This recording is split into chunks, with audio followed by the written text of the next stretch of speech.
the cut-in of Suleimanov. XG is low. We get all of that. But this team has the capability that gives a lot more freedom to Robert Lute in the 10 spot. Doesn't look like a diamond. Do they flatten out? Does he jump onto that front line? Only 3 players remain from that loss from a year ago in tonight's starting lineup for Sporting Kansas City. And we are underway in what is billed as the nicest rivalry in sports. Make of that moniker what you will. It is Minnesota United in the right, coming right into the penalty area. Outlet pass is intercepted, and it could send Minnesota on the breakaway. This is how they like to strike. Oluwaseyi misses wide of the target. That was almost exactly to script. So the good news is you get back-to-back sequences where Jake Davis has perfect recognition moving up. The bad news is when you cause the turnover, but very excited as well. It feels like his growth pattern has really been on the rise over the last 18 months, and I don't necessarily think we're looking at shot-stopping ability, Nate. To me, we're looking at leadership, right? To get that consistency. Oh, and there's no stopping that shot. An absolute howitzer. And Minnesota United have gone in front. Hassani Dotson, que golazo. In all the bodies, the redirect. That's really well done by Minnesota United. But as the ball tiki-takas around, that little touchback across. All the way to the final. Ton of opportunity for him. Longwane puts it in, and it's tucked home perfectly. That little touch right there. He knows that that piece is going to come right up on the backside of him, but you've drawn the back line out. More importantly, you've created a one-on-one on the backside. The fires are put out quickly. Tommy switching it right-hand side. Suleimanov. Edge of the area.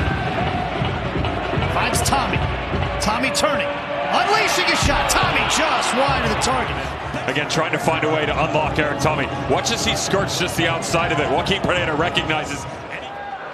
And Minnesota United with a chance to come forward right out of the gate.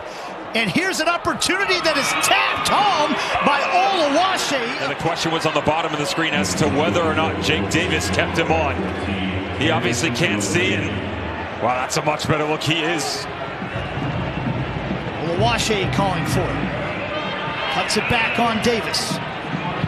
He finds Dotson. Good save from Pulskamp, or it would have been 4-0. Again, going back to the comments after the third goal was conceded, and the flurry of energy coming out of the dressing room by Eric Ramsey and his troops. Give him credit. They go again. It's Marcanic, flag down for now, cutting it back. Oluwaseyi, first save is made, rebound is also clipped away. Now the flag comes up in the end. And here's one of those opportunities you're talking about, and the Loons could spring here if they want. This Beautiful. is a really good ball. Oluwaseyi, saved by Pulskamp. He parried it into a dangerous area, but was able to pounce on it. Tightens itself up even more. Harder to come through the middle. Over the top for Shallowy. Shallowy touches it past the keeper and in. To the far side of the field, then with the cutback in. Good recognition here by Volater. Head up. Excellent weight on the ball. That's to Suleimanov. And decide what to do with Suleimanov. Now cutting it back across. A dangerous one. Yes, there. Certainly. Oh, here's Joveljic. Joveljic! Sporting Kansas City.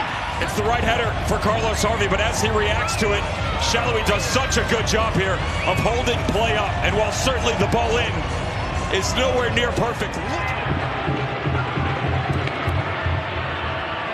Corner number 3. This is Sung Bin. Driven in low.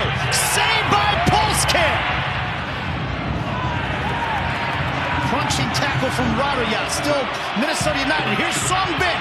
And there's a sliding block from Fernandez, but the referee, I believe, has pointed to the spot. Yes, handball. I actually thought he took this off his face in real time.